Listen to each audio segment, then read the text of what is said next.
Donc, je vous remercie à tous et à toutes de participer avec nous à ce troisième et avant-dernier Zoom sur le logement des jeunes. Nous allons ce soir vous donner plein de conseils pour vous aider dans votre recherche de logement. Nous proposons ce Zoom avec différents partenaires. Nous l'animons en particulier avec le Centre régional d'information jeunes et avec l'Agence départementale d'information sur le logement de la Loire-Atlantique, dont je fais partie. Nous allons également avoir la chance de recevoir plusieurs partenaires qui vont vous présenter leurs différents services. En particulier, Anne Sausset, directrice territoriale Action Logement Service sur la Loire-Atlantique et la Vendée. Muriel Jonat, coordinatrice de l'action sociale du service Passerelle Logement de l'association Édith Nantes Habitat Jeune. Et Marinette Vidal du CRIJ. Je vous invite à poser vos commentaires sous cette vidéo directement dans les commentaires en chat, et puis nous essaierons de les relever au fur et à mesure de la discussion. Nous allons dans un premier temps laisser la parole à Marinette Vidal qui va commencer par vous proposer plusieurs conseils pour vous aider à faire une recherche efficace de logement.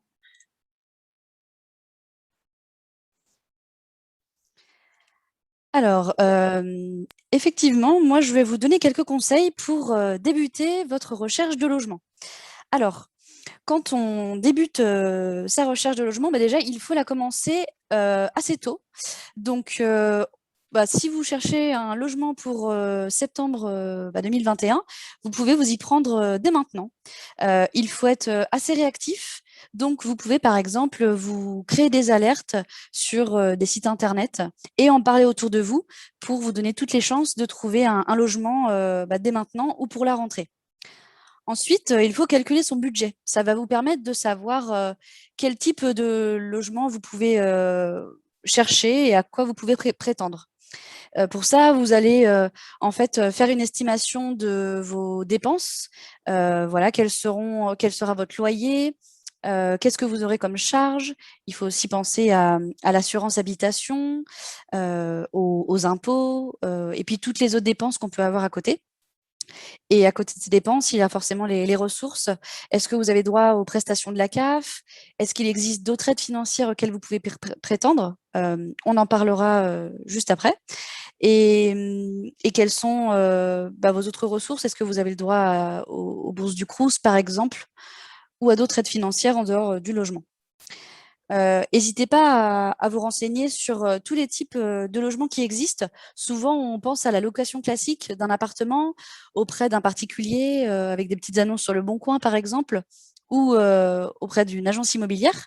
Mais il existe d'autres types de logements, comme la colocation classique ou la colocation à projet solidaire. Là, on en a parlé lors de notre précédent atelier. N'hésitez pas à aller le voir d'ailleurs en replay sur notre page YouTube du CRIJ. Donc les annonces de colocation, on peut en trouver sur les réseaux sociaux, sur des sites internet spécifiques. Tout ça, vous pouvez aussi le retrouver dans notre guide, que je vous montre, Trouver un logement. Il y a tous les sites internet pour trouver tous les types de logements qui vous intéressent.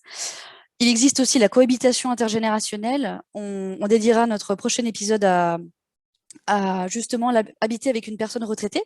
Il existe aussi les résidences privées et les résidences habitat jeunes. Muriel en touchera un mot juste après. Enfin voilà, il existe multiples types de logements, donc n'hésitez pas à vous renseigner sur ces alternatives. Un autre conseil que je pourrais vous donner, c'est que parfois on se fixe à la ville de Nantes, mais il y a des villes autour, Saint-Sébastien, Saint-Herblain, Rezé, Orvaux, qui sont accessibles avec les transports en commun. Donc n'hésitez pas, si vous ne trouvez pas quelque chose qui est près de votre lieu de travail ou de votre lieu d'études, à chercher un peu plus loin, élargir votre périmètre. Ça vous permet de vous laisser plus de chances de trouver quelque chose. Et vraiment, Nantes est une zone tendue avec beaucoup de recherches, donc, de personnes qui recherchent, donc ça peut être difficile. Attention aux arnaques. Voilà, là, vous voyez du coup le diapo qui s'affiche. Attention aux possibles arnaques, il y en a de plus en plus et les arnaqueurs sont de plus en plus doués. Donc, quand l'annonce, elle est trop belle, l'appartement est trop beau, très bien situé, le loyer est pas très cher, ça peut vous mettre, voilà, ça peut vous indiquer que c'est une arnaque. Et aussi, n'envoyez jamais d'argent avant d'avoir signé le bail et avoir les clés en main. Voilà, on n'envoie pas d'argent pour réserver un logement. N'hésitez pas à, dès aujourd'hui, préparer votre dossier pour les visites. Voilà, donc regrouper justificatif d'identité, de situation. Voilà, vous n'avez peut-être pas encore votre certificat de scolarité, par exemple, mais essayez d'avoir auprès de l'établissement un document qui prouve que vous êtes pris l'année prochaine dans leur établissement. Voilà, sinon, ça peut être un justificatif de situation si on est employé avec des bulletins de salaire, et, etc. Voilà, encore dans le guide Trouver un logement, hein, je répète, il y a tous les types de documents qui peuvent nous être demandés et les documents qu'on ne peut pas nous demander aussi. Et le dernier conseil que je peux vous donner, c'est si vous trouvez rien, parce que peut-être que vous allez avoir votre réponse pour vos études ou un job tardivement l'été. Si la situation est trop compliquée et qu'il n'y a pas d'appartement disponible, vous pouvez vous tourner vers des solutions temporaires. Aller à l'hôtel, prendre un appart city, aller au camping du Petit Port à Nantes ou loger chez l'habitant. Voilà, ça peut être des solutions temporaires en attendant de trouver quelque chose d'autre qui convient mieux au budget et à ce que vous recherchez. Voilà, donc on vous a mis dans la slide toutes les choses auxquelles il faut penser. Voilà. Eh bien, si vous n'avez pas de questions, une fois qu'on a débuté sa recherche, on peut s'orienter vers des acteurs pour avoir des informations, un accompagnement. Et c'est toujours important d'être entouré. Donc, je laisse la parole à Muriel qui vous présentera les différents acteurs qui peuvent vous renseigner. Bonjour. Bonjour à tous. Du coup, Muriel Jonas, je travaille donc pour l'association Edine Nantes Habitat Jeune. Donc, Edine Nantes Habitat Jeune, c'est une association qui, depuis 90 ans maintenant, accompagne les jeunes dans leur recherche de logement.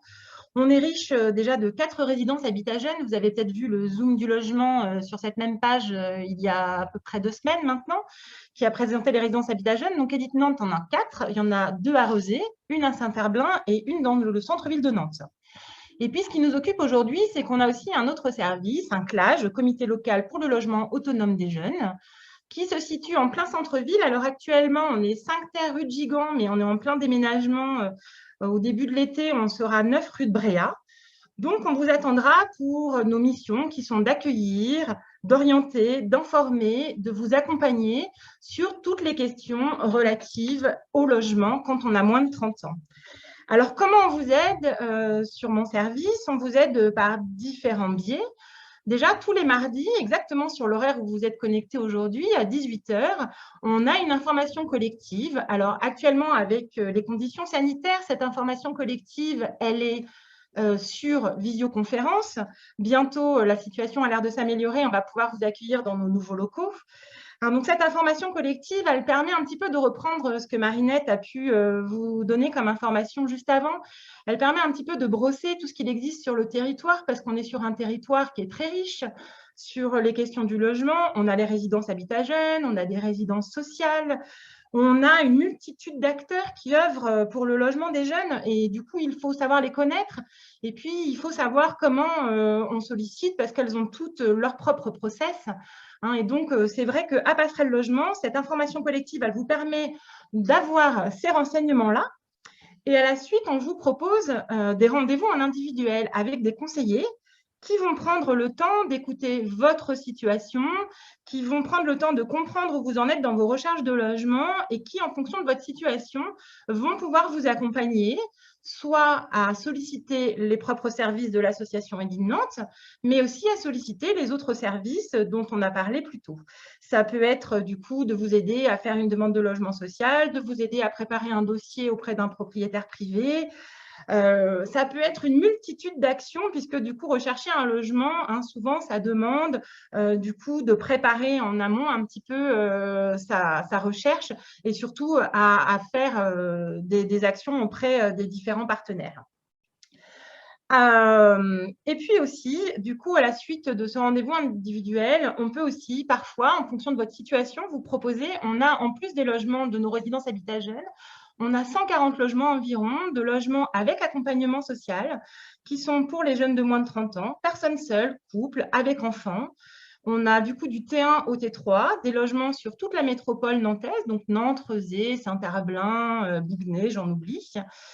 C'est des logements qui sont soit des propriétaires privés, soit des logements HLM qu'on met en sous-location pour des jeunes avec des critères bien définis. Ce sont pour des jeunes qui sont âgés entre 18 et 30 ans, qui sont en dynamique professionnelle, c'est-à-dire soit salariés, soit en formation qualifiante, soit apprentis, et pour des personnes qui ont des faibles revenus, qui n'ont jamais été locataires et surtout qui ont un besoin d'être accompagnés dans leur logement, qui ont besoin d'avoir des personnes un petit peu qui les guident dans les différentes démarches une fois qu'ils sont dans le logement.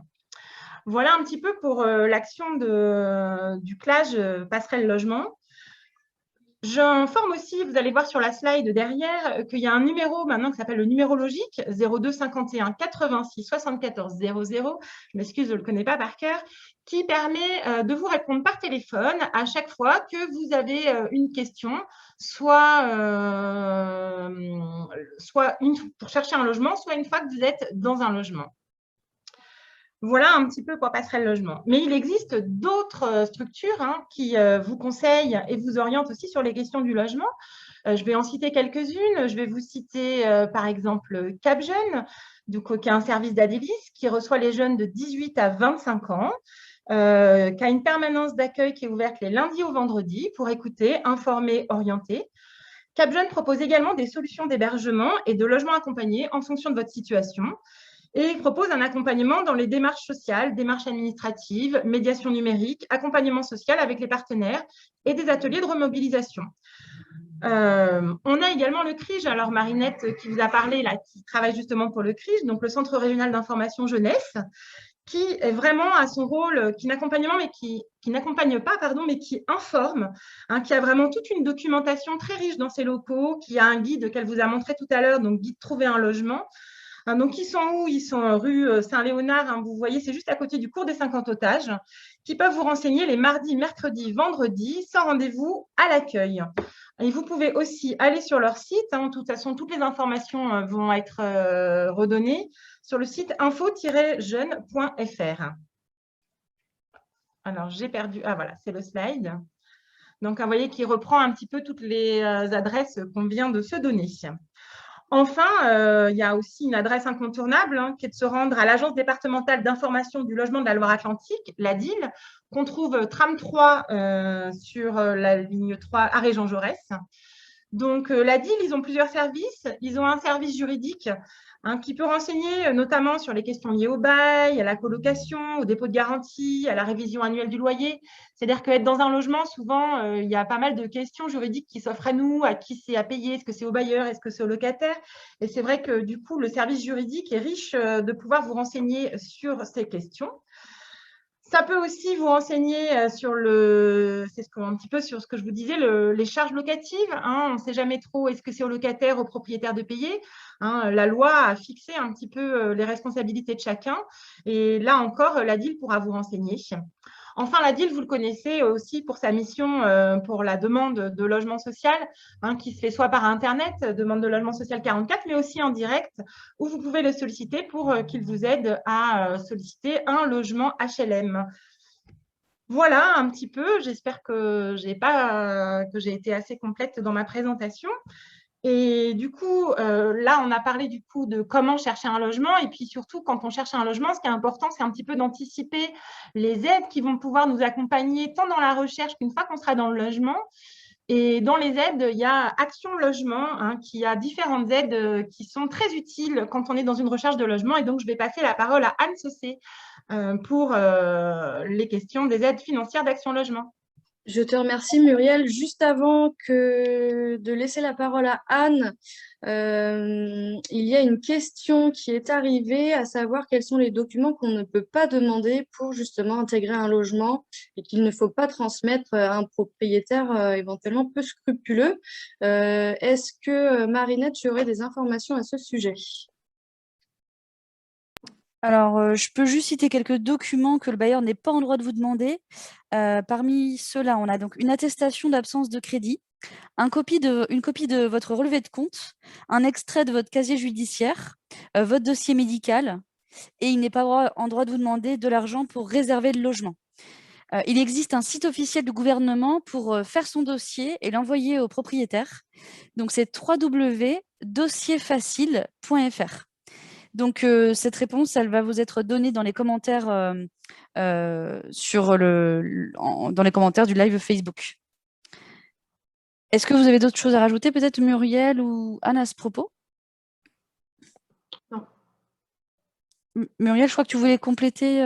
Oui, juste un tout petit point. C'est vrai que du coup, là, je vous parle de la ville de Nantes, hein, mais c'est toujours important. Là, on est sur un Facebook Live. On a peut-être des personnes qui habitent un petit peu en dehors dans le département.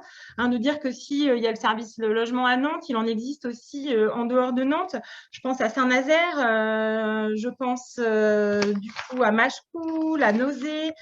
Et vous pourrez retrouver un petit peu toutes ces adresses sur le site de l'Urage, hein, l'Urage qui va pouvoir un petit peu vous redonner à la fois toutes les adresses de l'habitat jeune, tant sur les résidences que sur les services logements. Voilà, c'était important que l'on ne soit pas que centré sur la ville de Nantes.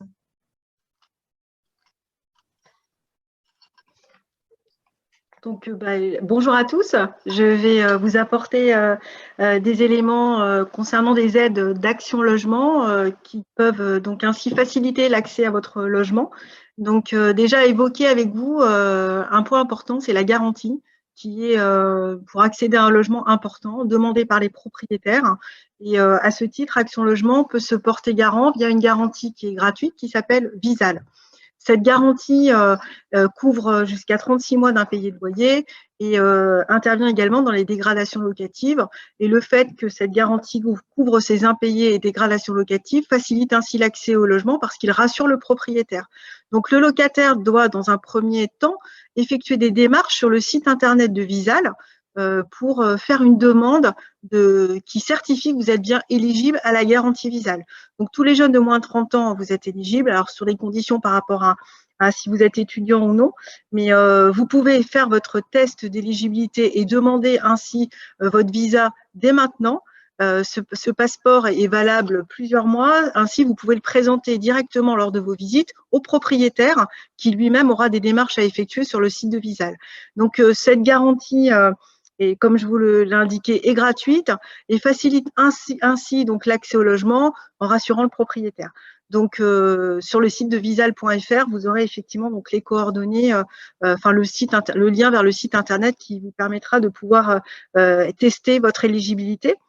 Une autre aide d'Action Logement pour faciliter l'accès au logement, eh bien, quand vous rentrez dans un logement, le propriétaire vous demande automatiquement donc un financement du dépôt de garantie. Action Logement peut intervenir sur le financement du dépôt de garantie par l'aide Locapass, donc que vous pourrez effectivement aussi, vous pouvez effectuer un test d'éligibilité sur le site directement d'Action Logement et vérifier votre éligibilité. Pour les étudiants notamment, il faut être boursier pour pouvoir être éligible. C'est pour ça que je vous invite donc à aller faire le test d'éligibilité et ainsi bénéficier d'un prêt sans intérêt de la part d'Action Logement pour avancer ses fonds.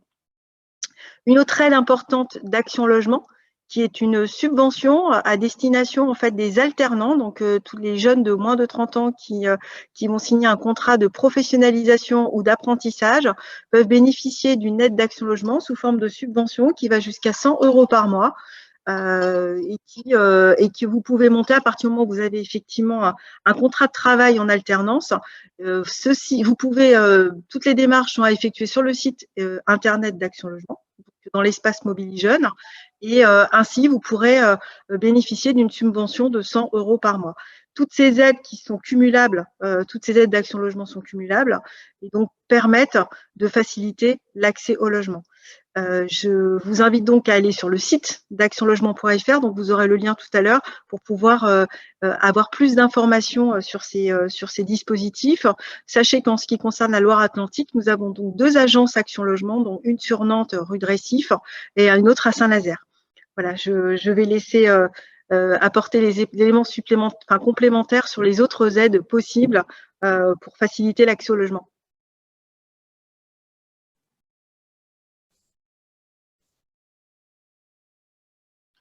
Oui, merci Anne pour toutes ces précisions. Alors, en effet, vous pouvez vous rendre directement sur le site actionlogement.fr ou sur visal.fr si vous cherchez un garant, mais vous pouvez également solliciter d'autres aides selon votre situation, en particulier les aides du FAST si vous êtes travailleur intérimaire. Le FAST propose de nombreux services pour les dédiés aux intérimaires et il peut notamment vous aider à trouver un logement temporaire lors d'une mission professionnelle. Vous pouvez aussi bénéficier d'une aide allant jusqu'à 300 € pour vous aider dans vos frais de logement. Donc, vous pouvez formuler directement une demande sur le site fast avec 2t.org. Après, vous êtes créé un espace personnel sur ce site. Pour ce qui concerne la CAF que vous devez déjà probablement connaître, vous pouvez solliciter une aide au logement. Cette aide pourra être majorée si vous allez sur une résidence jeune. Attention toutefois, si vous dépendez du foyer fiscal de vos parents, les aides sociales qu'ils perçoivent de la CAF risquent d'être supprimées ou minorées si vous faites une demande d'aide au loyer. Donc, il vaut mieux bien en parler avec eux avant et faire directement une simulation en ligne sur le site de la CAF ou les appeler au 3230. Dernièrement, le mode de calcul des aides au logement a quelque peu changé. Désormais, ce sont vos revenus de l'année dernière qui seront pris en compte et il faudra faire une déclaration trimestrielle de vos ressources mensuelles, comme c'est le cas par exemple pour d'autres prestations de la CAF, comme la prime d'activité. Enfin, je vous encourage aussi à aller sur le site unjeune-une-solution.gouv.fr où là, vous pouvez faire un test pour savoir quelles sont toutes les aides auxquelles vous pouvez prétendre selon votre situation, vos ressources et votre lieu de résidence. Muriel, je vais te laisser à nouveau la parole, sauf s'il y a des questions qui sont arrivées depuis. Oui, il y a une question pour Anne. Ok. Il y a beaucoup de propriétaires qui refusent la garantie Visal. Donc, ça demande un peu plus d'investissement quand on veut trouver un propriétaire qui accepte cette garantie. Est-ce que tu peux nous en dire un mot? Alors, je prends note effectivement qu'il peut y avoir des propriétaires qui sont réticents parce qu'ils ne nous connaissent pas. Donc, il faut surtout les inviter à nous contacter parce que cette garantie est gratuite pour le propriétaire et il a tout intérêt effectivement à bénéficier de cette garantie qui est très facile de mise en place puisque, notamment pour le propriétaire, il y a juste une démarche de créer son espace personnel sur le site de Visal et d'indiquer le numéro du visa du futur locataire pour que le contrat de cautionnement se mette en place. Donc, c'est extrêmement simple et très rapide. Donc, nous communiquons, nous, au sein nous menons des actions de communication auprès des propriétaires pour mieux faire connaître cette garantie et les rassurer. Et après, si des jeunes sont vraiment bloqués par des propriétaires, ils peuvent aussi nous en informer et puis qu'on puisse contacter le propriétaire pour le rassurer dans ce sens. Ouais, et puis je pense qu'il faut que le jeune n'hésite pas à avoir un discours rassurant et sache l'expliquer en fait tout ça. Tout à fait. Par contre, il faut effectivement en amont, il faut que le locataire, enfin le futur locataire, effectue les démarches Visal sur le site, c'est-à-dire qu'il présente ce document. Ça veut dire que déjà on gagne du temps parce que si le futur locataire indique juste qu'il est éligible mais qu'il n'a pas fait les démarches en amont, effectivement le propriétaire peut se poser des questions. Alors que s'il arrive directement avec le document qui certifie qu'il est éligible à cette garantie, ça facilite l'accès au logement. C'est pour ça qu'effectivement, comme vous l'indiquiez tout à l'heure en tout début de réunion d'intervention, c'est de commencer à effectuer les démarches maintenant. Ça fait gagner du temps aussi. Et quand on visite des logements, eh bien, quand on a tous les documents et ainsi que ce document de Visal, et que le propriétaire, il sait qu'il n'a plus qu'à faire une démarche sur le site internet, ça peut être rapide. Et on peut avoir un logement du coup dans la journée et signer les documents. Voilà. Le contrat le bail.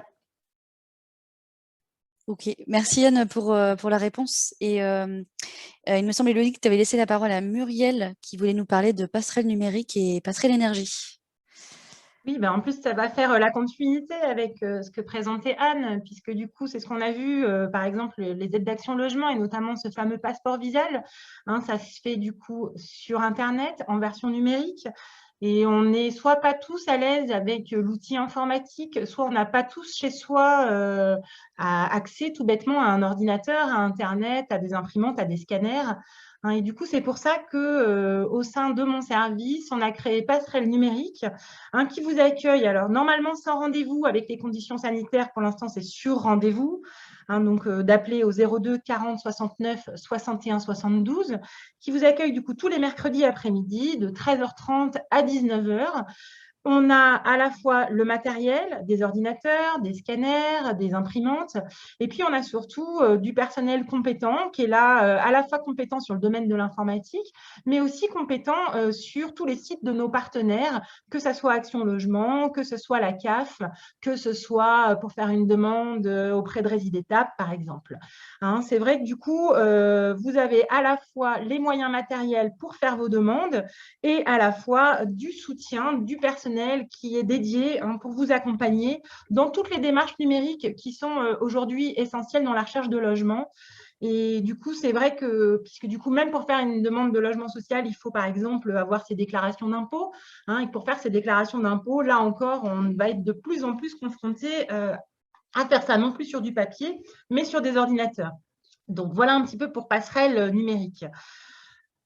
Et puis en plus, ça permet de progresser sur ses recherches de logement, mais aussi sur ses compétences informatiques. Et puis, ça sera mis aussi au service d'une recherche d'emploi, par exemple, de s'améliorer sur des compétences numériques.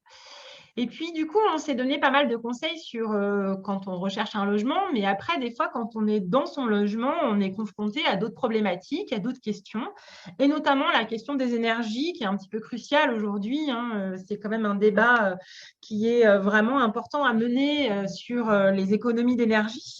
Les économies d'énergie, déjà pour la planète, mais aussi pour son portefeuille, puisque habiter un logement, c'est savoir utiliser les énergies qui sont notamment le chauffage.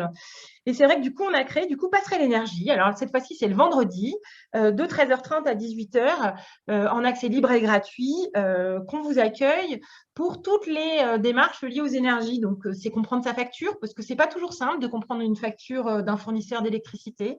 Il faut savoir lire entre les lignes, comprendre qu'est-ce qui est réellement de la consommation, qu'est-ce qui est de l'ordre de l'estimation. Il faut savoir relever son compteur. Hein. Alors, c'est vrai que du coup, il y a de plus en plus de compteurs automatiques, mais c'est important de pouvoir soi-même lire les consommations qu'on a pour pouvoir projeter un petit peu combien ça va nous coûter à la fin du mois. Et puis, du coup, là, je vous le montre. Alors, hop, on a fait aussi un petit guide éco-geste avec les jeunes qu'on accueille, hein, qui permet un petit peu, pièce par pièce, de voir les actions réelles qu'on peut avoir sur son logement pour limiter les consommations d'électricité, de gaz et d'eau. Hein, donc voilà, on vous attend du coup tous les vendredis pour parler ensemble de nos consommations pour notre portefeuille et la planète. Et puis, du coup, quand on est en logement, il y a évidemment, on a parlé des énergies, mais pour pouvoir bien vivre dans son logement, hein, il faut aussi l'équiper, le meubler. Et pour ça, on est sur à nouveau un territoire qui propose pas mal de choses pour s'aider. Et Marinette Vidal-Ducry va un petit peu nous donner tous les bons plans pour se loger, s'équiper à moindre coût. Merci Muriel. Effectivement, c'est quelque chose de très important, s'équiper. Donc, quand on entre dans son logement, s'il n'est pas meublé, équipé, il faut qu'on fasse un peu un état des lieux de tout ce qu'on a, nous, chez nous, et tout ce qui nous manque. Donc là, je vais vous donner quelques trucs et astuces pour s'équiper à moindre coût. Donc déjà, vous pouvez vous tourner vers les associations qui proposent de l'équipement de seconde main et donc forcément un équipement qui est à moindre coût. Donc on peut citer par exemple l'association Emmaüs. Il existe aussi l'association Envie 44. Envie 44 qui est une association qui récupère des électroménagers en fin de vie ou qui en tout cas n'est plus utilisé et le retape et le recycle en fait pour le remettre à la vente. Donc, c'est des produits qui fonctionnent bien, qui peuvent encore vivre. Et voilà, il ne faut pas hésiter à aller dans la boutique Envie, donc ENVIE 44, pour vous équiper. Donc, c'est bien là sur l'électroménager. Vous pouvez aussi aller dans les ressourceries. Donc, il en existe plein. Je peux citer celle de la ressourcerie de Lille, qui est à Rezé, mais il en existe d'autres. Alors, je cherche sur mon bureau, j'avais justement assis. Hop, ça me fait penser à ce petit magazine, enfin des autres possibles, sur où acheter durable et solidaire à Nantes. Voilà. Je me rappelle que je l'ai sur mon bureau et ça a été créé par les autres possibles. Donc, on pourra vous mettre la ref en commentaire. Je te la donnerai, Audrey. En plus des ressourceries, des associations, il existe aussi des bourses d'échange. Là, je pense notamment à l'association Student Shop, qui peut récupérer des casseroles, des habits, enfin, ça peut aller, c'est très large. Et du coup, on peut après, nous tourner vers cette association, donc Student Shop, mais il en existe d'autres, pour s'équiper moins cher. Faut pas hésiter à aller sur notre site internet, donc info avec un S, -du6 jeune avec un S.fr. Donc sur info-jeune.fr, vous allez dans la rubrique Vivre au quotidien et il y a un article qui s'appelle Se loger avec un petit budget. Et là, vous allez pouvoir retrouver tous les sites internet que j'ai cités auparavant. Peut-être qu'on peut afficher la slide d'Élodie qui permet de récapituler toutes ces informations. La deuxième partie, voilà, la deuxième colonne parle de si vous êtes en difficulté, déjà, il ne faut pas hésiter à en parler, il ne faut pas le garder pour soi. Ça peut arriver à beaucoup de personnes. Donc, n'hésitez pas à vous tourner vers un travailleur social qui pourra vous guider dans vos démarches et vous indiquer les aides que vous pouvez mobiliser. Donc, en fonction de votre situation, vous allez pouvoir vous tourner vers l'assistante sociale du Crous, vers le CCAS, le Centre communal d'action sociale, vers le Centre départemental des solidarités, vers, si vous n'êtes pas boursier et vous n'avez pas accès à l'assistance sociale du Crous, c'est le service social de votre établissement scolaire. Ou si vous êtes déscolarisé, allez voir la mission locale. Voilà. Si vous ne savez pas, n'hésitez pas à nous demander en commentaire. Mais voilà, tous ces professionnels-là, on peut se tourner vers eux et eux pourront mobiliser des aides. Par exemple, le fonds d'aide aux jeunes, le fonds Solidarité Logement, l'aide exceptionnelle du Crous. Voilà. Je pense aussi à des petites astuces pour des étudiants ou des jeunes en difficulté. Alors c'est en dehors du logement, mais pour se nourrir à moindre coût, il y a la surprenante épicerie. Pour avoir accès à des paniers alimentaires et d'hygiène gratuitement. Voilà, il existe de toute façon des ressources, donc il faut penser à les mobiliser et se tourner vers des professionnels pour se renseigner. Voilà, donc tout est récapitulé dans cette slide.